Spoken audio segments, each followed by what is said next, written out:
আসসালামু আলাইকুম, সবাই কেমন আছেন? আজকে আমি রান্না করব মিষ্টি কুমড়া ঢেঁড়স ভাজি। তার জন্যে আমি এখানে নিয়েছি মাছ, বোয়াল মাছ মাথা সহ। আর এখানে নিলাম মিষ্টি কুমড়া, পেঁয়াজ কুচি, জিরা গোলমরিচ বাটা, রসুন বাটা, কাঁচামরিচ আর নিলাম ধনিয়া পাতা কুচি। আর এখানে আমি ঢেঁড়স ভাজি করব। প্রথমে আমি চুলাতে কড়াই বসিয়ে দিলাম, তেল দিয়ে দিলাম। এখন আমি মাছটাকে ভেজে নেব।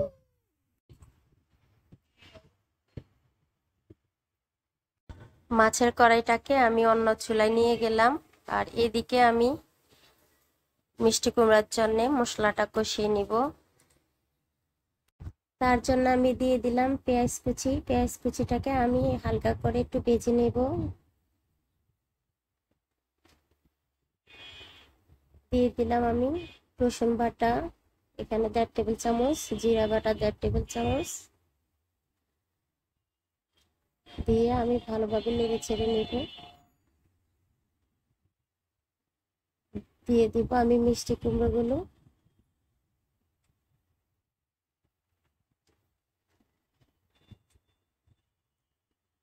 দিয়ে দিলাম স্বাদ মতো লবণ।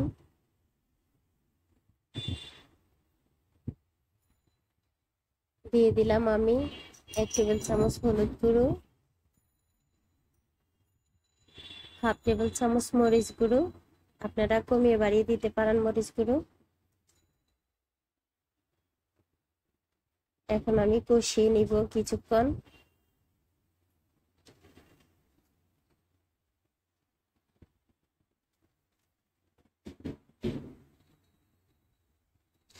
আমার মিষ্টি কুমড়াতে মিষ্টি নেই, তাই আমি চিনি দিব, কিন্তু এখন দিব না। কিছুক্ষণ কষিয়ে নিয়ে তারপরে দিব। আর মিষ্টি কুমড়ার যদি মিষ্টি না থাকে তাহলে আপনারা কষানোর সময় চিনিটা দিলে মাছের মধ্যে আর চিনি মিষ্টিটা লাগে না। এদিকে আমি মাছটা উল্টিয়ে দিয়েছি, আমার 1 পিঠ হয়ে গেছে। এখন আমি মিষ্টি কুমড়াটাকে ভালোভাবে কষিয়ে নিব।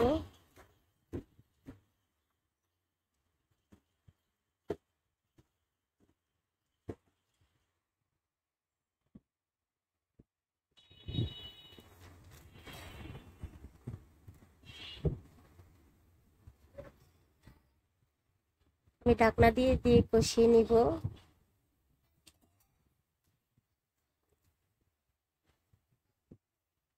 মাছগুলো হয়ে গেছে, আমি উঠিয়ে নিব। এখন বাকি মাছগুলো আমি এইভাবে ভেজে নেব।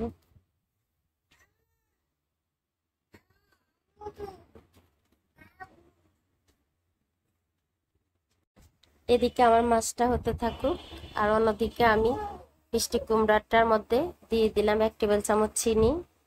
চিনি দিয়ে আমি কিছুক্ষণ কষিয়ে নিব। এই সময়টার মধ্যে মিষ্টি কুমড়াতে চিনি দিলে যারা খাবে তারা বুঝতে পারবে না যে এটা এখানে চিনি অ্যাড করা হয়েছে। বুঝতে পারবে, সবাই বুঝতে পারবে যে মিষ্টি কুমড়াটাই মিষ্টি। আসলে সিস্টেমটা অনেকে জানে না। মাছগুলোকে আমি উল্টিয়ে দিলাম।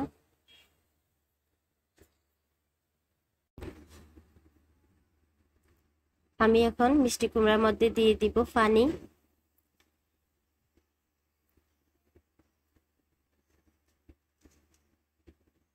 দেখবো আমার পানি লাগে কিনা, আমার আর একটু পানি লাগবে।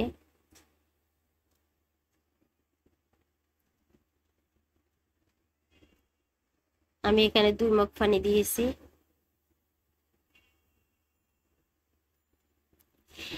এখন আমি ঢেকে দিলাম বলক আসা পর্যন্ত। আর এদিকে আমার মাছগুলো হয়ে গেছে, আমি মাছগুলোকে উঠিয়ে নিব। মাছগুলো তুলে নেওয়ার পরে আমি ঢেঁড়সগুলো এই চুলার মধ্যে রান্না করে নেব। দিয়ে দিলাম তেল।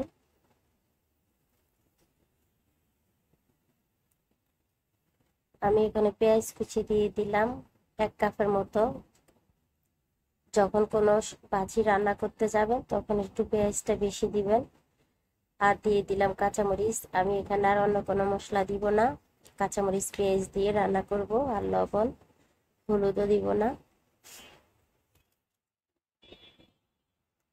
এদিকে আমার মিষ্টি কুমড়ার মধ্যে বলক চলে আসছে, এখন আমি মাছগুলো দিয়ে দিব।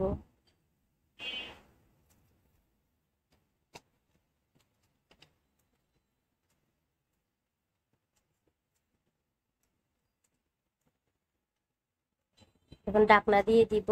এদিকে আমার মিষ্টি কুমড়াটা হতে থাকুক, আর অন্যদিকে আমি এই যে আমার পেঁয়াজটা হয়ে গেছে, এখন আমি দিয়ে দিব কেটে রাখা ঢেঁড়সগুলো, ঢেঁড়স বা ভেন্ডি।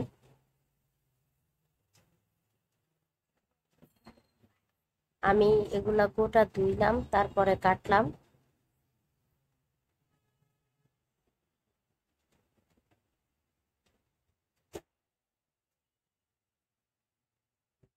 আমি ঢাকনা দিয়ে দিব। এখন আমি চুলাটাকে মিডিয়াম আঁচে দিয়ে দিলাম। এদিকে আমার মিষ্টি কুমড়াটা বলক চলে আসছে, আমি একটু নাড়াচাড়া করে দেব, দিয়ে আবার ঢেকে দিব।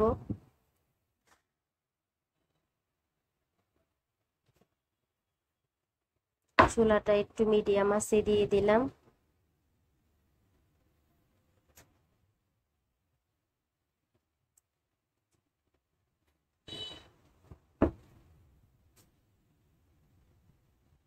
আমি ঢেঁড়সটা ঢাকনা দিয়ে রান্না করব। ঢাকনা দিয়ে দিয়ে রান্না করলে কালারটা নষ্ট হয় না, আর তাড়াতাড়ি সিদ্ধ হয়ে যায়। এখন আমি লবণ দিব।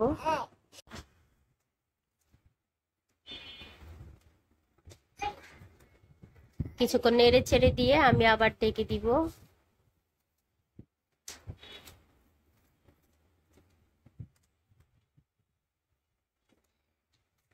এখন ঘন ঘন নাড়তে হবে, তা না হলে নিচে লেগে যাওয়ার সম্ভাবনা থাকে।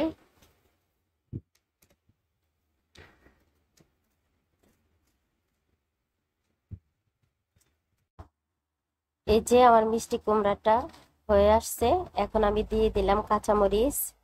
আমি ফালি দিয়ে দেই না, আপনারা ফালি দিয়ে দিতে পারেন। আর দিয়ে দিলাম ধনিয়া পাতা কুচি। আমি আর কিছুক্ষণ রান্না করব ঢাকনা দিয়ে।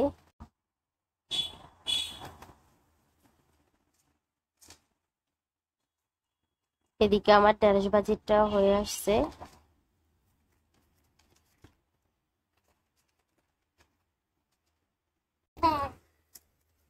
আমার ঢেঁড়স ভাজিটা সিদ্ধ হয়ে আসছে, আমি আরো কিছুক্ষণ রান্না করব। আমি ঢাকনা ছাড়া আরো 2 মিনিটের মতো রান্না করব।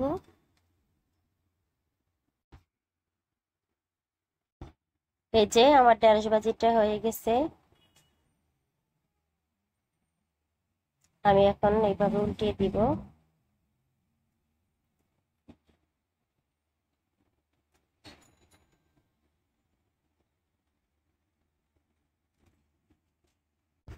এই যে আমার ঢেঁড়স ভাজি মিষ্টি কুমড়া হয়ে গেছে, আমি চুলাটা বন্ধ করে দিয়েছি। আমার রেসিপিটা আপনাদের কাছে কেমন লাগছে কমেন্টের মাধ্যমে জানিয়ে দিবেন। আর ভালো লাগলে লাইক কমেন্ট শেয়ার সাবস্ক্রাইব করে দিবেন। আজ এই পর্যন্ত, সবাই ভালো থাকবেন। আল্লাহ হাফেজ।